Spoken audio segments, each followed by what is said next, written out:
Good morning. Today I am going to talk about Paget disease of the nipple. Paget disease is a crusted lesion of the nipple which is caused by breast carcinoma in the nipple epithelium. Paget disease was first described by Sir James Paget in 1874. It is accompanied by an underlying breast carcinoma, typically of high-grade ductal carcinoma in situ with or without associated stromal invasion. Clinically, they are eczematous lesions which are centered on the nipple. Sometimes they can also be seen in the surrounding area of the nipple. They present with itching of the nipple. Microscopically, these are large clear cells with highly atypical nuclei. They are seen within the epidermis. They are seen in the basal layer of the epidermis and they spread upwards. We can see here in the basal layer of the epidermis, and they can spread upwards into the upper layers of the epidermis. This growth pattern is known as pagetoid growth pattern. These cells, they can be either singly arranged or they can be grouped in clusters, or sometimes they can form glandular structures. Occasionally there can be intracytoplasmic melanin granules which are seen. This can lead to a mistaken diagnosis of malignant melanoma.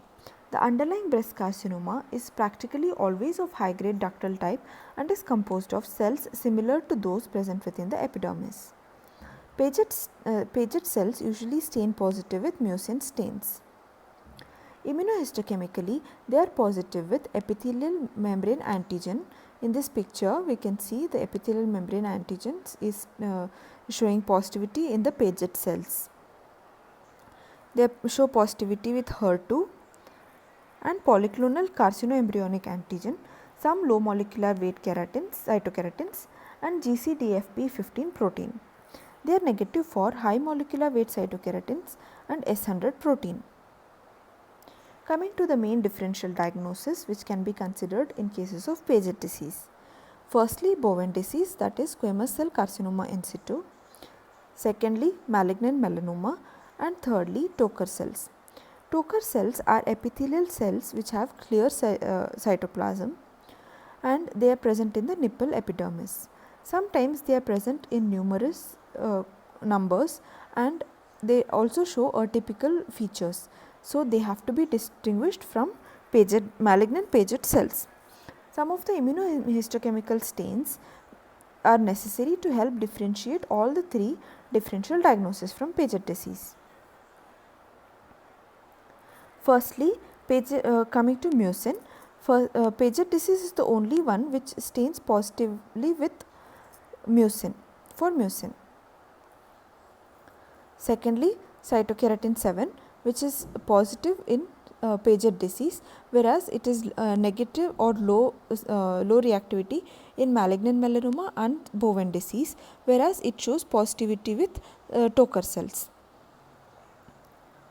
HER2 shows high positivity in Paget disease, whereas it is negative in malignant melanoma, low in Bowen disease, and totally negative in Toker cells. ERPR is low in Paget disease and it is high positivity seen in Toker cells.